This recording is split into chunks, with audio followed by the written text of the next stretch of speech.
called defenestration. That is one of Jason's moves. Yeah. Defenestration. Yes, that's one of Jason's moves. Okay, I gotta write that. Right. The act of throwing someone through a window. Act of being thrown through a window.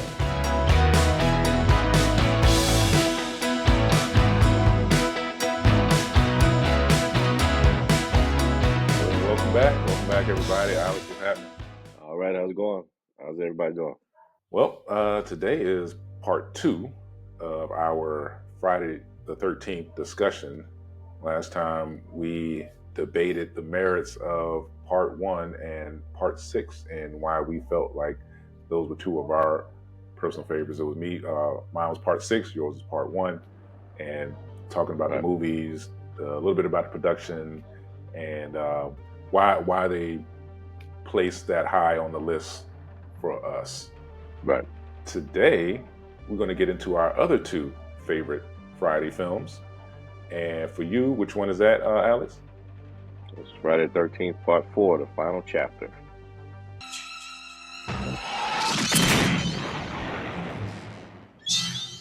Right.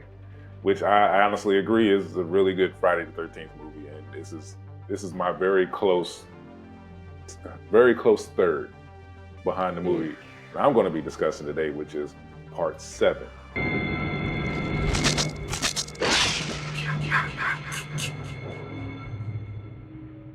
And I know part 7 isn't a lot of people's favorite. Trust me, I know. But as silly as it is, it has a few badass moments. And it's just, I don't know, for whatever reason, I just enjoy it more. And Jason is the best Jason, to me, in this movie. And it's the introduction of Kane Hodder as Jason. He does some awesome stunts in this movie. So absolutely, yeah. Just picking up right there. Got to start by saying that part 7 was intended. The producers with Paramount were intending to do a crossover, Freddy versus Jason crossover, because at this point it was 1988 when part 7 was made, and Freddy was cooking at the time at the box office. Yes. On average was doubling the box office of the Friday films. All right. And, New Line Cinema owned Nightmare on Elm Street.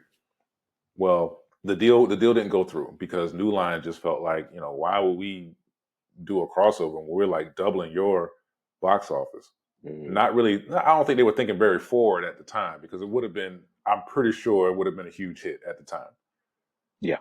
Definitely. 1988, it would have been prime time for that. It would have been prime time. It didn't happen, obviously. One of the producers or writers for Friday the 13th said, well, let's try, since we can't do Freddy versus Jason, let's try Carrie versus Jason. And that was the idea, the impetus of the final girl in this movie. She's not Carrie, obviously, but he wanted to have someone who had like some kind of psychic ability to fight Jason, try to put them on an even level. That's honestly where my appreciation for this movie starts. It's just the fact that it's so stupidly different, and I really appreciate it. Real quick, just to talk about the cast real quick. John Carl, I always mess his name up. John Carl Buechler is a director. The writers were Daryl Haney, Manuel Fidello, and Victor Miller. And stars Terry Kaiser, Jennifer Banco, John Often. And real quick, what is the gentleman's name? Weekend at Bernie. What is his name? Terry Kaiser. Dr. Cruz. Now, me and you talked about this guy before. We both hate this asshole of a character in this movie. He's just disgusting. Yes. And he gets what he's got coming to him. But I know him, most famously as, Bernie from Weekend at Bernie's. Right. Yeah, he nailed this role, man. yeah, he did. Yeah, he played the perfect asshole. Yeah, he's a psychiatrist. He's supposed to be working with our main character, Tina, I believe, right? Yeah, Laura Park Lincoln is her name. Tina is, she had a troubled past. She's had psychic powers basically, I guess since her youth, and while camping at Crystal Lake And let's just go into one of those continuity things real quick. Right. Apparently, when she was young, which was like 10 years prior to this movie, there were houses right on the shore of Camp Crystal Lake, but there definitely aren't houses on the shore of Camp Crystal Lake in like part 6. There is in part 4, but then I don't think it is in part 3. Forget continuity right here. Yeah. Forget all that. Definitely. Forget all that shit. Throw it out the window. But she's young, and her parents are having like a domestic dispute. Get the hell out. Tina? Hey, leave her out of this. Tina, come inside. And she runs outside, gets in the boat, and floats out, into the lake a little bit. Dad comes out there, and she's like, I wish you would go away, and whatever. Mm-hmm. Carries his ass, and the pier starts shaking, and he falls in the water and drowns.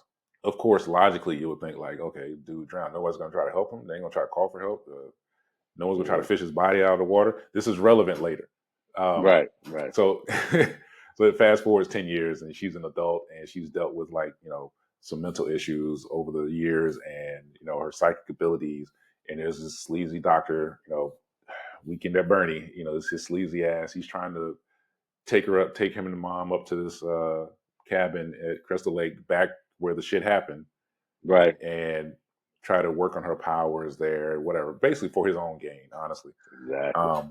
That being said, you can pretty much forget about every other character in this movie. They're totally cannon fodder. I know, to steal your term, Yeah. they are legit just cannon fodder, because I couldn't tell you the name of anyone else in this movie. They do not matter one bit. However,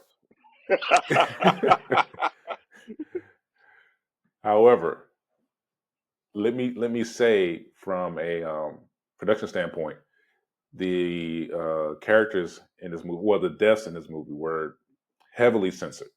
The MPAA has started coming down on them on part 6, and they were really heavy on them in part 7 and part 8.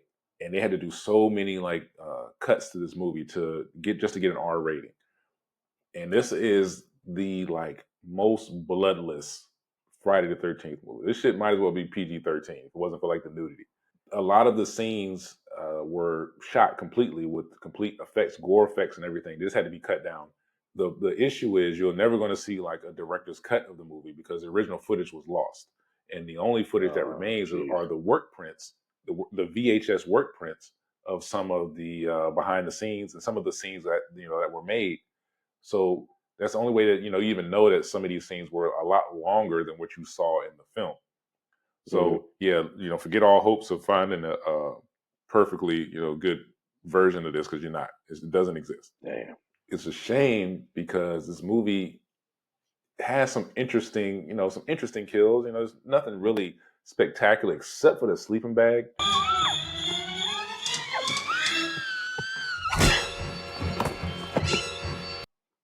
This is the one where Jason slams a girl in the sleeping bag.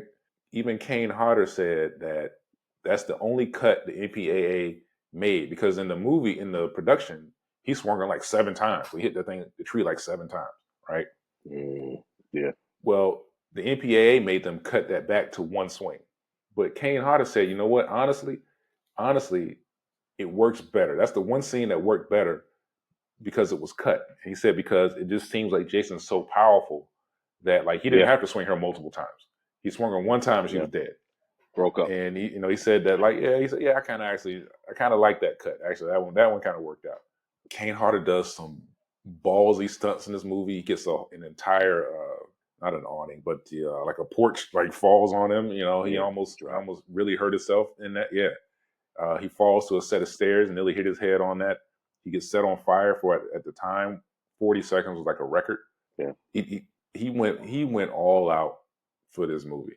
And he has that presence. Like, he's, genuinely speaking, he's the person that people think of as Jason. But he's only been Jason like 4 times. And his first time was in part 7. But even me, I got to think of him as Jason. The makeup effects for Jason in this movie is fucking incredible. Yeah. The director said, I can't believe that, Jason's taken all this damage over the years. He's been dead and all this, and he doesn't look damaged. Like, no, hell no. You can see his Gotta show him spine, his something. face is all messed up. Right. The slice, the continuity. This is a continuity thing that worked out. The slice in the head from Corey Feldman in Part 4 is visible in Jason's head in this movie. Right. And the axe So blow, I think, too. it's right, yeah, yeah. hmm And he's just like mean and intimidating in this movie, and I'm here for that. Like I said, Right. Right. the movie itself, like it's hit or miss. Kind of almost 2/3, like some, about 2/3 of it is just like standard slasher, nothing really special, boring characters, boring side Yeah. characters. You don't care about any of them. But like I said, there's two kills in particular that I really like, and then the ending I like. I already mentioned the sleeping bag, and the one where the girl answers the door, and Jason's at the door, Oh, and he yeah. I sticks the forgot her axe in her name. head. Yeah. Yeah, I can't remember. He sticks The the one axe in with her the head, pearls. and then and then yeah, the one that what's her name, like did the little psychic shit with the pearls and broke them, but hmm tosses her corpse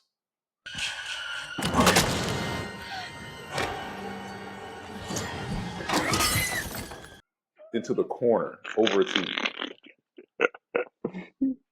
Bro, that is to me that I'm like, yo, that's gold right there. That is Yeah. gold. That is just That's beautiful. raw.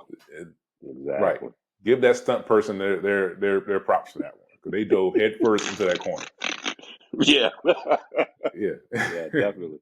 All Definitely. out. And I gotta say that like the climax, the final third of the film is pretty fucking awesome because this is totally, completely, and 100% different than any other Friday the 13th film, where the final girl is having to defeat Jason, because Right. now it's like they're even.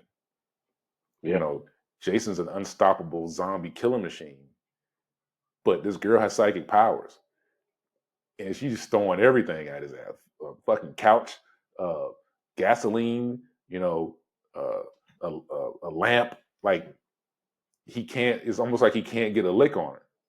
Nah. Nah. She was bringing all the smoke. Bringing all the smoke, Right. man. Yeah. And this is really like, we've seen characters fight back before, small parts here and there, they get lucky hits here and there. But she really was going toe to toe with him. And Right. She was taking it to his it's ass. almost like, yeah, it's almost like once he started, coming at her, especially like, when she pulls the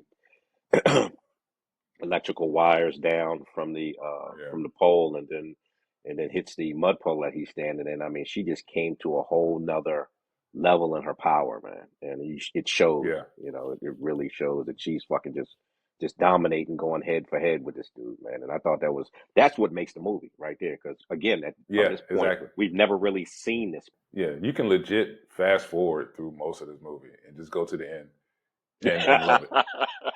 Yeah, It's not, like I said, the rest of it isn't that memorable. You hate the doctor. You use a couple of cool kills here and there that were really neutered, but that ending is tough money. It does get a little stupid right at the end when she she does some more her Jean Grey shit, and then she tries to, like, I guess she brings the corpse of her dad back to life, who's still underwater for whatever reason, to jump up and do a jump scare on Jason and snatch him in under the water. And honestly, I forgot to mention something. She's the one that brought Jason back to life anyway,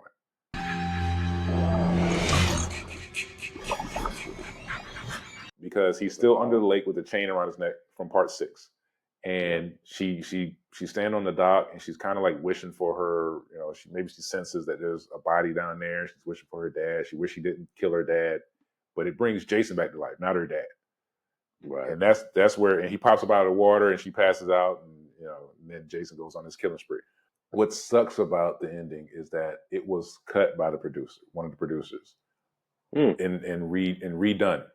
All right, so logically, her dad was underwater for like 10 years. All right, right. if he was to come back out of that water, he's gonna be fucking bones, basically. Yeah.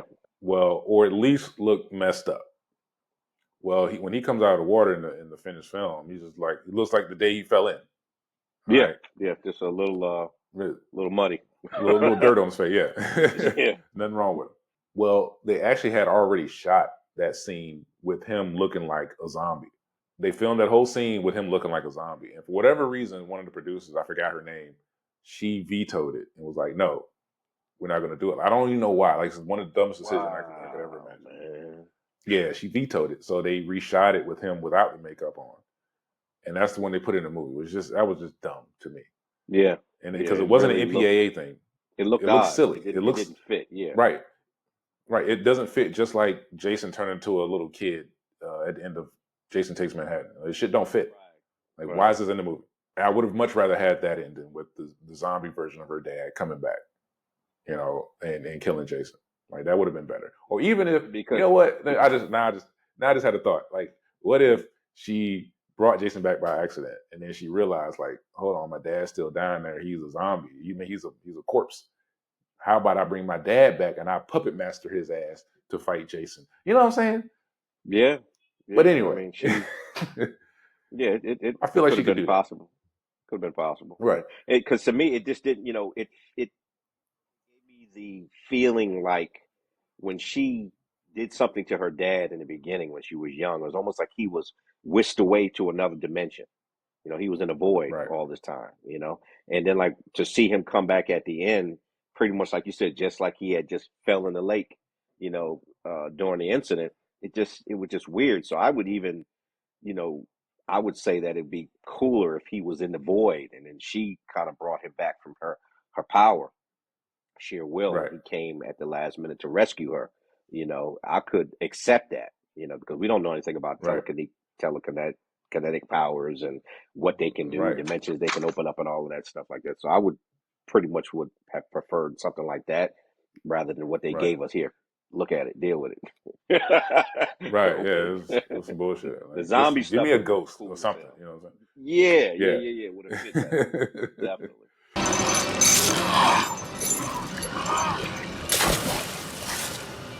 This is one of those movies, like, I don't have a ton to say about it, other than just, like, I like a few kills and I love the client. I love the final third of the movie. I can honestly say that, like, as good as part four is a really a complete beginning to end. Is just maybe an objectively better movie. Mm. But other than, like, the very end of Corey Feldman killing Jason, I don't have, like, the memory of that. Like, it doesn't stick out to me like the final third of part 7 for whatever reason. And then part 4 Right. came out. I was like 6 years old when part 4 came Came out. out in It was like 84. 84. Mm-hmm. Yeah. 84. You know what I'm saying? I was like 10 when part 7 came out. So I was a little older, and I don't know, it hit me a little different maybe. Yeah, it's something about, like, the whole psychic power and fighting Jason on, like, even terms, that idea, I think, is pretty cool. And I honestly would have liked for the series to kind of continue doing weird shit like that. You know what I'm saying? Come up Right. with new ideas. I don't know. I want to see, like, Jason versus the Wolfman or shit like that, but, like, something similar, like The what do you beginning think of about the it, movie? the beginning of the movie was good too. I mean, you had that long, Yeah. drawn out kind of like legend Oh fluff, yeah. which I thought was great because Recap. I think that was Yeah. done by I'm looking for the actor's name now, but it's the guy that played Crazy Ralph. Oh yeah, the old guy. He Yeah. was He did the much voice. older, but he did the voice of that whole thing. And I mean, I used that beginning kind of as like a like a story for like the entire series because it's well Yeah. narrated, man. I mean, it Yeah. fits and it gives you kind of like the creeps because they go all the way back to the beginning and showing like the different things that happened and showing him fighting different ones and those individuals didn't measure up so they died. And it just Yeah. kind of gives you the sense of this is old stuff here, man. This guy has been around for a while and he's an urban legend that will kill you. It's real. Yeah. So I Yeah. thought that It's was not pretty just cool. a urban legend. Like, it's the real deal. Right. Right. But as far as the movie, you know, I'm like you. It's not on my favorites list, but I'll watch it anytime it comes on, man. I think, again, we talk about Dr. Cruz all the time. I got a thing for, you know, you already got like a horror movie with, you know, a main kind of like issue, be it if it's nature, a bear, or a shark, or whatever. Then you got a villain within that. It just makes the film that much more, you know, grittier to me. Like, Yeah. Terry Crews, I'm not saying Terry Kaiser, but Dr. Cruz, he kind of knew Mm. about the Jason situation because you saw him, he had the literature in his desk and stuff like that. I don't know what his plan was, why he brought Tina there. I don't think that he was planning on them fighting each other. I don't know, No. but the fact that he did have the information in his desk kind of makes you wonder, like, okay, well, what were you going to do here, man? you know, Right. I think but he he was looking had for no fame, regard man. Like for he the, wanted. yeah, I believe that 100%, man. He was looking for some type of Yeah. Nobel Prize or something like that. And he had no Yeah. regard for the life and well being of Tina or her mother.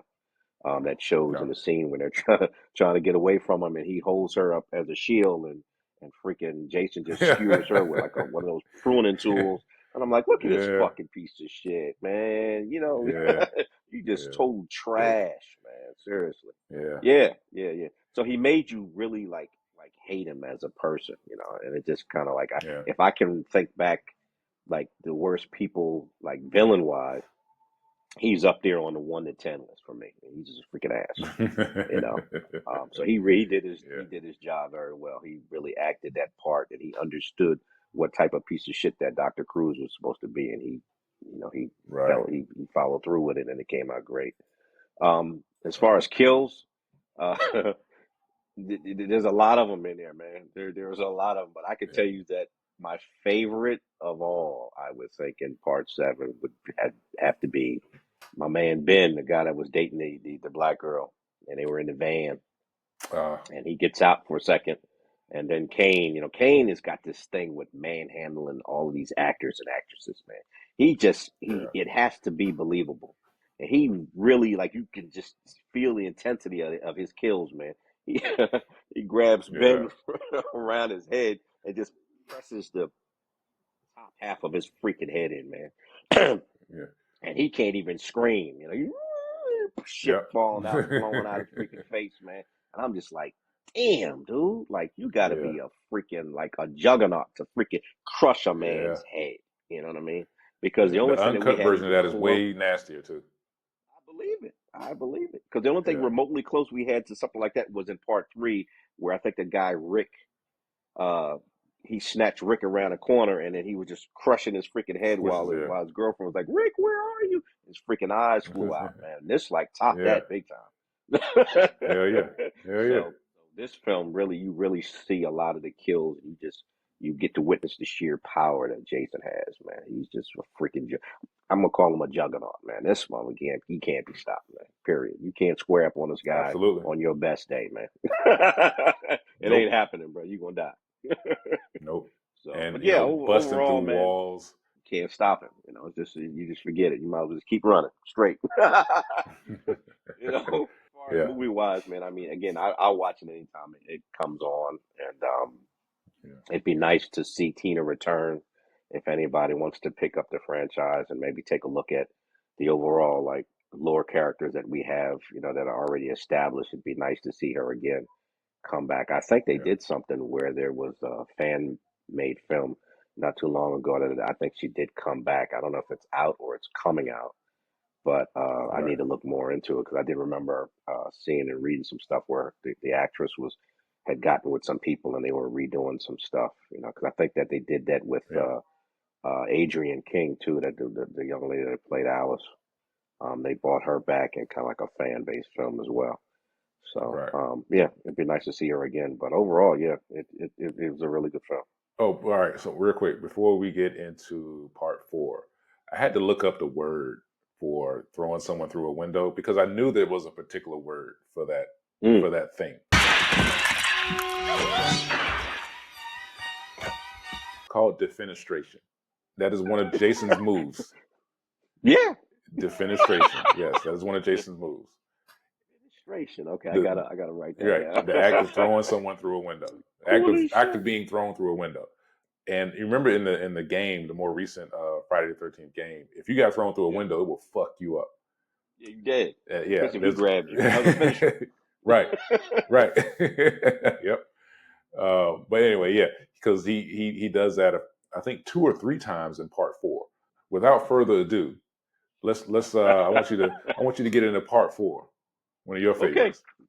no problem. So we're talking about Friday the 13th, the final chapter. This was supposed to be the final film.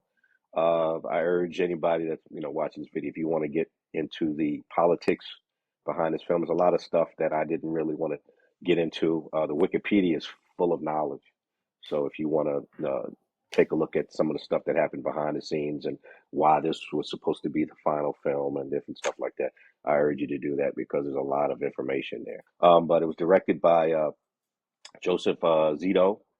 Screenplay was done by Barney Cohen. Bruce was it Bruce Sacco is the story writer. Produced by Frank Mancuso Jr. Hmm. I'm hoping I'm pronouncing that right. Yeah, Frank Mancuso, Mancuso of Jr. course. Yep. And then the music, of course. We got Harry Manfini back again. It was released on April 13th, 1984. And during that time, I just wanted to kind of bring out some of the films that came out during 94. I'm sorry, 84. Yeah, so in 84, you had Chud. Chud, the first Chud came out. Children of the Corn. Our favorite Night of the Comet. Yeah. Silent Night, Deadly Night came out. You had Gremlins. I guess Yeah. Gremlins. Some people say it's a horror movie. Some people, say it's not. I don't really feel like it's a horror movie more than kind of like a creature feature. And then, of course, the first Nightmare on Elm Street came out in 94. I mean 84. Yeah. So, 84. Yeah. the budget of it was 2.2 million, and it grossed 33 million in the box office. So it did really well. But this is supposed to have been the final Friday. In the beginning of the film, I thought was a really nice scene where in the aftermath, minutes after what transpired at the end of part 3. So Jason, of course, we know Jason got the axe to the head, and he falls down and kind of Hmm. goes into his cocoon state.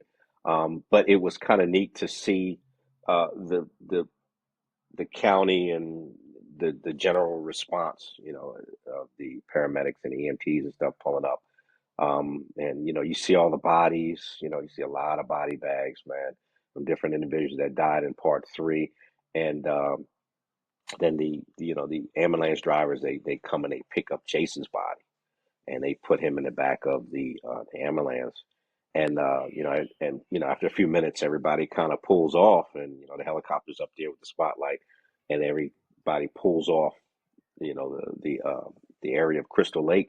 And after all the car lights and stuff kind of die off, and the helicopter leaves, there's this really just this eerie quiet, man. It's kind of settles over.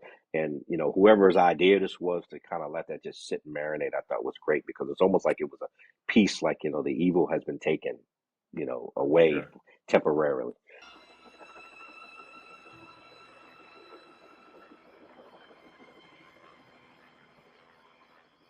Just a nice scene to kind of open up the movie.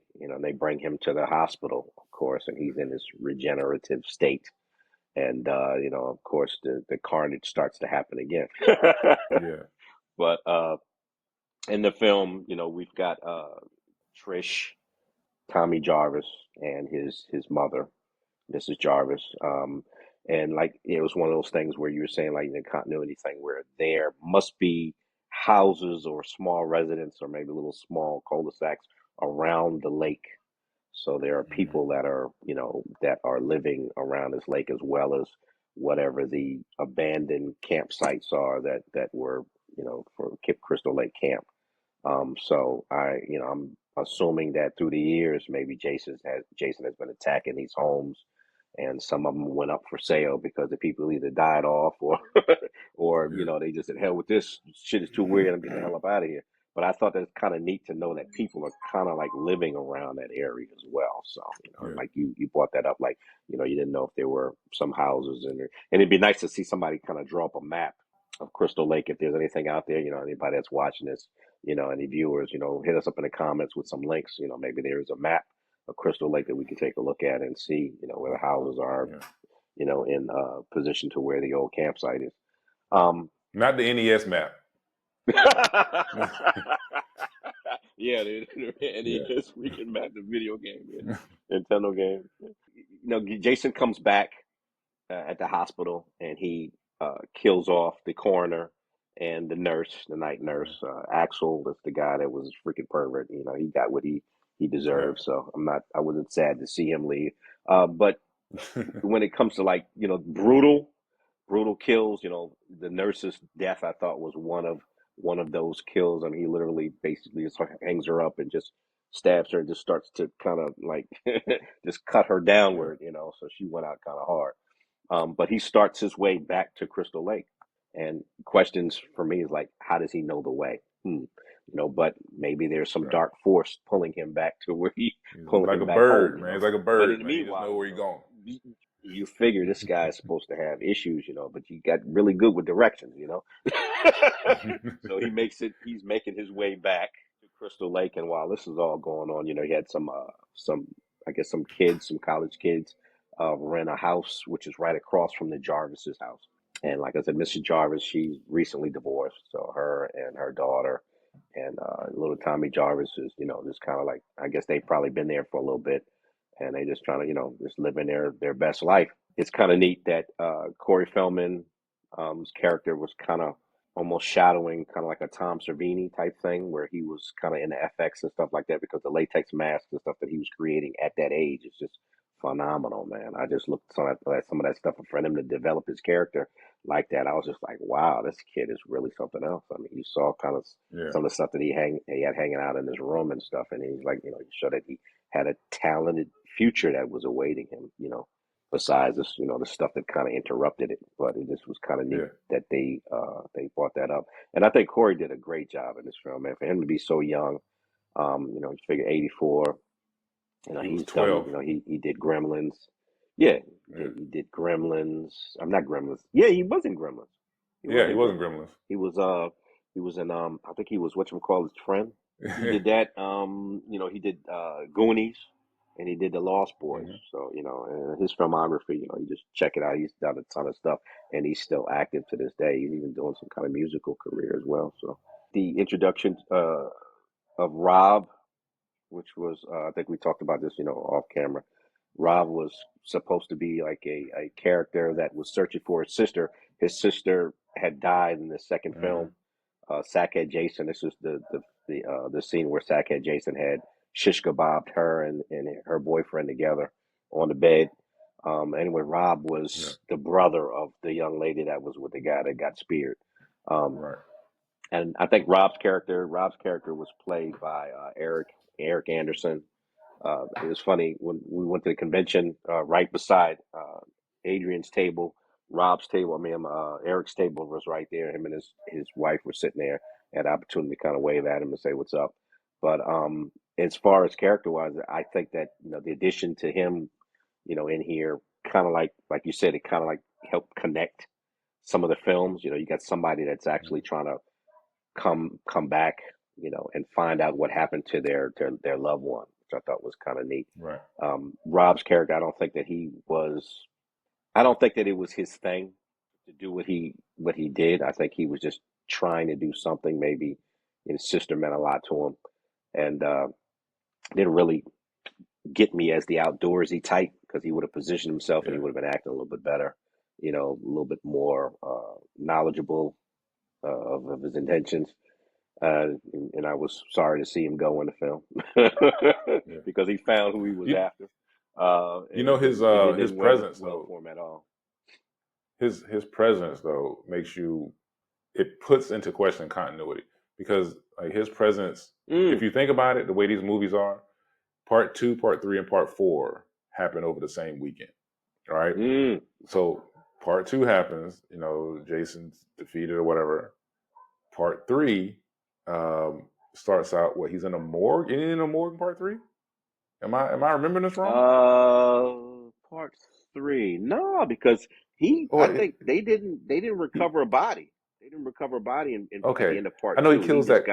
he kills that couple at their house at the beginning. I'm gonna have to Hmm, go back and look. But here's the thing: part hmm, two, part two happens, I think, on Friday the 13th. Part three okay. happens like the day after whatever happens. So it's like Saturday the 14th. Part four picks up the day after part three. Hmm. So Wow. this is all like the same. It's all the same fucking weekend. I never put that together like that. That's pretty cool. Right. Damn. Yeah. Anyway, I Damn. interrupted your Okay. point. My No, no, you're bad. good. You're good. Yeah. Now, see, now I got to go back. Now I got to go back and check. Um, his character kind of, and also like the addition to his character kind of threw you off because you're thinking that, here he is, kind of like a wandering hero type. You figure he's going to be, one of the people that's going to make it toward the end, and Yeah. it apparently didn't turn out that way. Um, but you got a few other characters that were in the group of teenagers.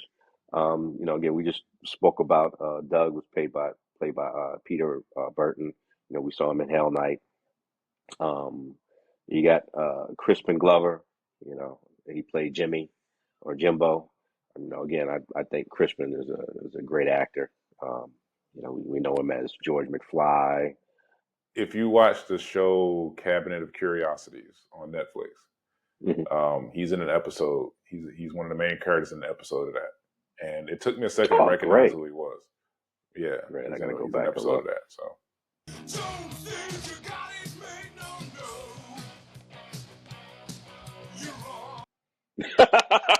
Yeah, everybody brings up the spaz dance, man, which again I thought yeah, was pretty cool, man. And I think all of that was improv.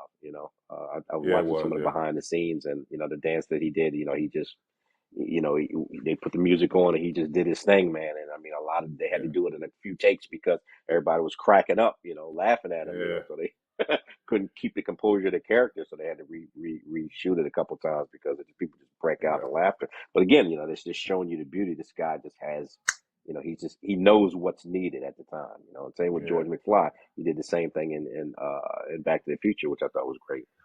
And we also had, I wanted to mention, Judy Arneson played Samantha. That was the young lady that was promiscuous that died in a raft.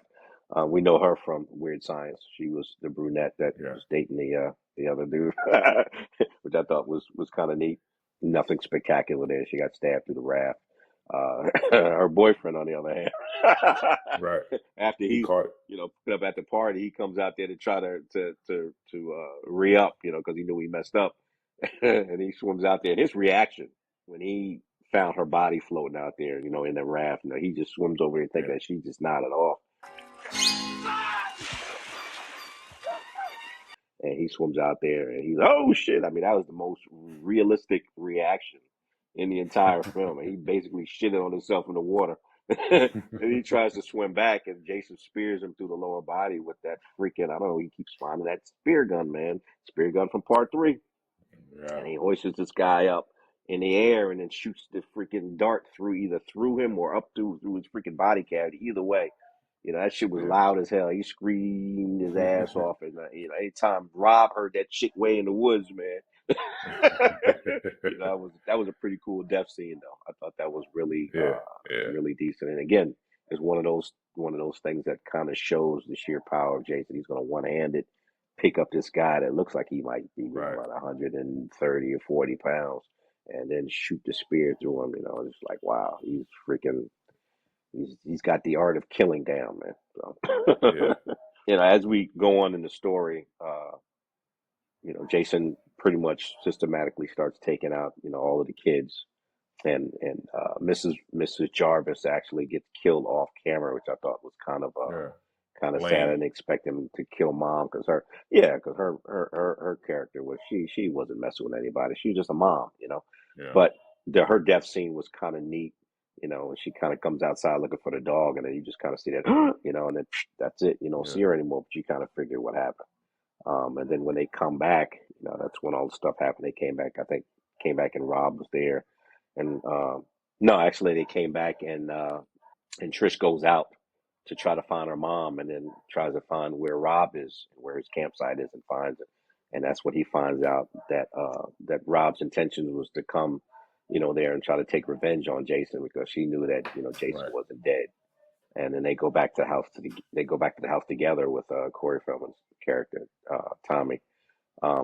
It's kind of neat that Jason found his campsite and literally took that rifle and broke it up into several pieces, which I thought was just, again, how did he know? Because he knows the area, he knows the layout Right. of the area. So Rob gets killed in the basement, which I thought was his death was kind of lame. He went back to get a freaking steak knife. He could have just him and Trish could have went up the stairs, kept going, but I gotta go down and get the knife. You got a machete, dude. What you doing? He had to get that knife. Yeah. And he died getting that knife.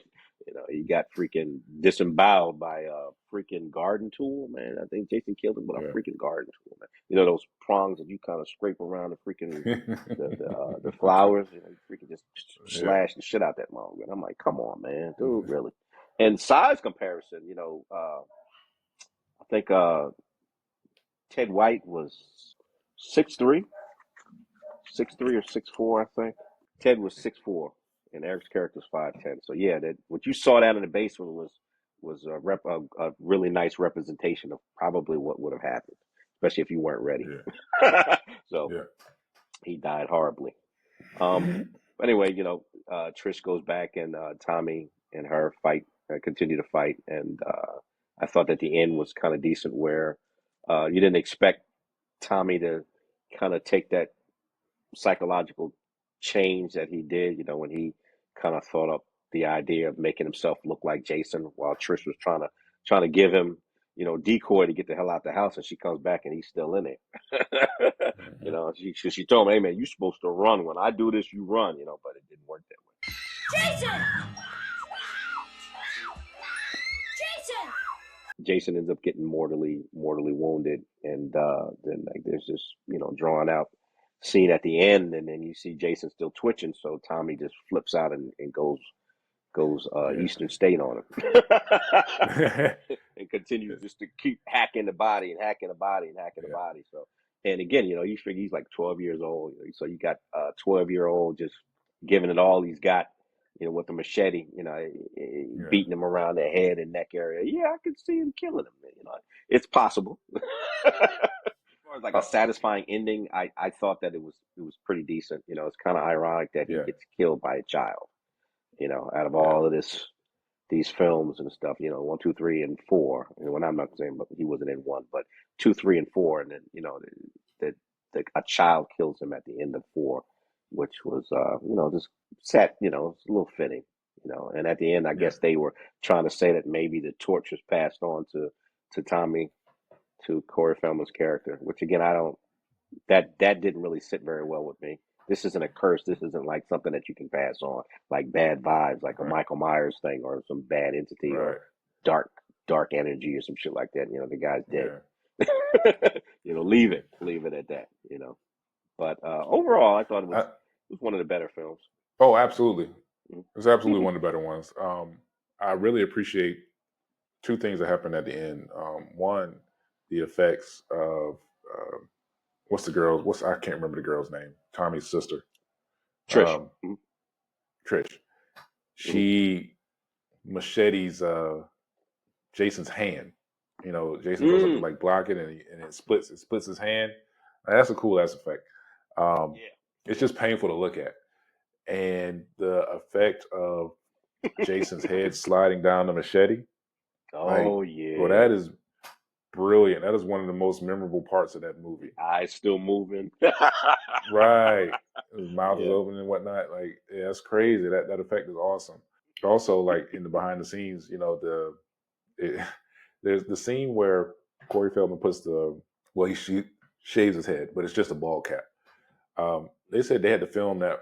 He was in that ball cap for like 2 weeks, almost 2 weeks straight, for different filming that whole scene.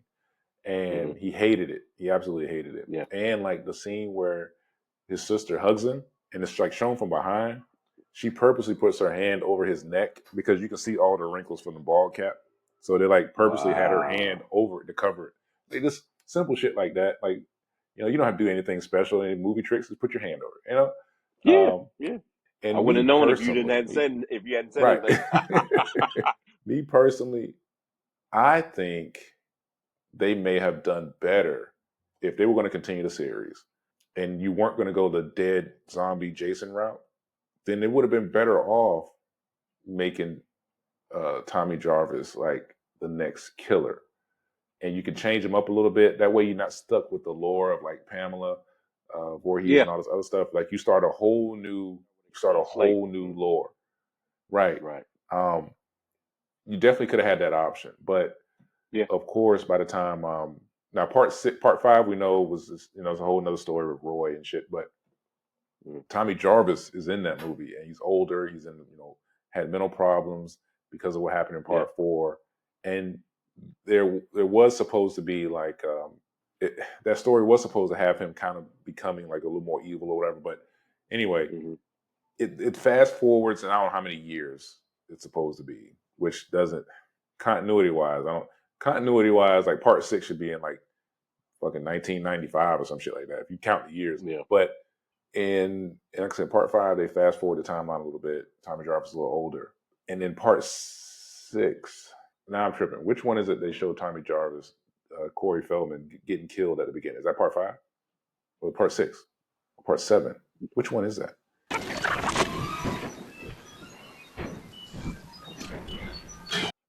You know what? Uh, Hold on. You know what? I gotta find out something because I'm okay. tripping about which movie I'm talking about. You know what I'm saying? Like I know this is Yeah, part because of that one of these movies. was it part five. That was the one, of course, with Roy. Who's the ambulance driver, but he was. I think Yeah. Tommy Jarvis and that was kind of like adolescent to like early Yeah. teens or late teens. I'm sorry. Yeah. I, So that might have been it right there. Then it might have been that I one. remember I remember him with a rain jacket on, a yellow rain jacket. Like I'm not tripping Yeah. about this. I'm trying to remember which one this They is. might have had But like a flashback anyway, scene in the first, right. beginning of part five. Yeah. But anyway, yeah, like I appreciate that stuff about part four, and of course the defenestration that Jason commits in this movie. That happened. That happened a couple Uh, times, didn't a it? couple times, yeah, he busts through a wall, and yeah, you got to love it, man, because the guy who played Jason in the movie, Ted, what was it? Wait, White, Ted White. Hmm. yeah, he was like in his 50s when he did this movie, but he's like the most consummate professional, and he's always like very professional about even people he didn't like. He says, "Well, I didn't really like you said, didn't really like Corey Feldman." He said, "But he gave Hmm. a great performance. He was very good in the role." Like with Yeah. every criticism, he'll give a positive, and Right. otherwise, Right. everyone loved Professional. him. He was like, yeah, he was really professional on set, and they loved him as Jason in that movie. Yeah, I think Like it's I a think he scary passed Jason. away a few years ago. I'm not sure exactly Okay. when, but I think he passed away. But yeah, as far as like viciousness, I mean, when he did the kills, it was believable. And I'm surprised again. I'm surprised that nobody really talks about him. I mean, again, they speak about Right. Kane and C.J. Graham and and whatnot, but I think that Ted White needs to be mentioned as well because he did I mean, his kills were vicious. I mean, they were believable. He was manhandling. I mean, you figure Yeah. he was what 6'4", Yeah. manhandling He's a folks big too. dude. Yeah. So not a small guy. So Yeah. I would say like for me, the only reason this movie doesn't top seven for me is probably because of maybe my age when I first saw part four. Um, like I said, I was just younger, and yeah, I don't know if part seven just kind of hit me a little different. I was a little bit older. yeah, I don't know. yeah. I enjoyed the fight of it's like King Kong versus Godzilla, man. It's just like seeing two monsters fight each other. Right, It's right. That's that that's how that I part of felt it is too. what right. That's what drew me into part seven. Some of the characters in part four were kind of neat. I mean, there were a lot more characters in this film. Um, and you kind of could get a little bit attached to a few of them. Like, you had the twins. Yeah, Was it Tina and Terry?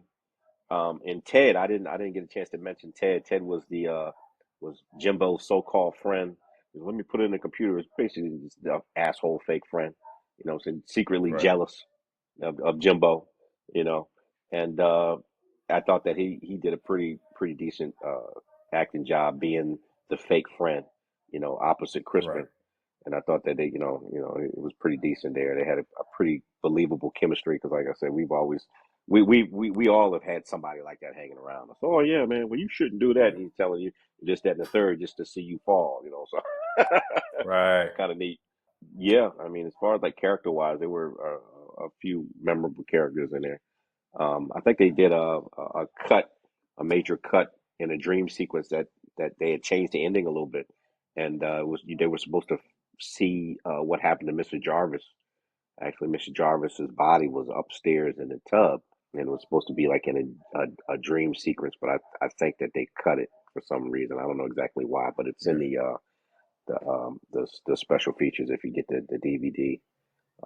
But it was kind of neat to know that you know where she was because again she got killed off camera Yeah. and you kind of didn't see anything Yeah. anymore, didn't hear anything anymore about her. But Yeah. kind of neat to If see I that remember and see right, where she was. they cut it.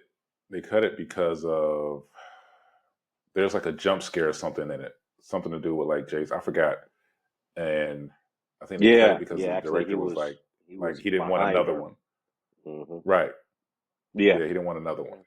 Part 7, part 4. Like I don't know. It's a toss up for me. I just lean like I said. I just lean towards part 7. It's dumb. I know it. I know it. Like Because we don't get a chance to mention this type of stuff. The death scenes, I don't think that a lot of actors and actresses get a lot of recognition for their death scenes. And we know that, I mean, there's a lot of A-list people that die in movies several times, and you got Sam Jackson, a few others that kind of die. But what do you think about the importance of a death scene? And even in these cheesy horror films, stuff like that. Do you yeah, think that it weighs heavy on the actor or actress? Do you think that it's important, and do you think that it's something that should be added to their arsenal as far as their film list and just credibility? Because it's not something yeah, easy to do, man. I don't yeah. think so. I think that like you can tell the artists that are there for the paycheck and the ones that are really having a good time with what they're doing. Mm, You know what I'm saying? So when an actor and actress when they sell it, like when they sell it hard, like yeah, oh okay, they actually enjoyed making this movie. They yeah, had a good time. The scene might have been disgusting, it might have been, a long day, but they're still giving it their all. They're either just really professional actors, sometimes that's just the case. They're just really yeah, good, great professionals. Or they're just really just like, you know what, I kind of like what I'm doing and I'm gonna be right, extra with this one. You know what I'm saying? Like the yeah, director's got like, yeah, cut, all right, cut, damn, cut. You selling it too hard. You know what I'm saying? yeah. Yeah. But I That was appreciate like it, that. man. Was in part four was Crispin was like that. He was like, kill me again, kill me again. He loved it, Yeah. and his scene showed like he got fucked up. He freaking corkscrew in Yeah. the hand and meat cleaver to the face. He sold the shit out that shit. Yeah. So I just think Yep. that actors, and no matter, it doesn't have to be a horror movie. Any movie that you have a really grand death scene, I think that some recognition should be given to those people that kind of give above and beyond performances because we remember these death scenes for years and years. Mhm. We apply the death scene to the film. Oh yeah, remember when he got killed by the what's the name of that film again? I mean, it just kind of like adds more to the whole feel of the film and that Yeah. actor or actress. So We're at the end. We're at the end, y'all. We talked about our our two favorite Friday the 13th movies. There's more. We'll end up talking about. I'm sure we'll end up talking about the other ones eventually. Uh, oh yeah, but we definitely, wanted to get our definitely. our two faves out the way. We might have to get into our two most hated, or Mm. our personal most hated Friday films, and see where that conversation leads. That's a conversation for Oh another yeah, day. we can do that one. Yeah. We can Um, definitely do that one. but once again, we always appreciate anyone that watches our videos and likes, subscribes, shares the videos. We appreciate all Yeah, the comments that we get. So absolutely. like Thank you. like Alex said, yep, like Alex said in the last video, if you got suggestions, Put them in the comments. If it's not me and him, it'll be me. I mean, put the ideas out there and try to make happen whatever we can. And once again, we Absolutely. really appreciate it. So thanks so much for watching. If you've made it this far in a video, like, comment, subscribe, and again, if you love these films, you love the Friday the 13th films. Again, I'm not an expert on these things. In the comments, enlighten us if there's things that we missed or things that you can add to the conversation. Please do, because I love to learn new stuff. That's what this is all about. So, and we all appreciate you. So thank you so much. Well, that's it, y'all. Thanks for watching, and we'll be back soon. Peace.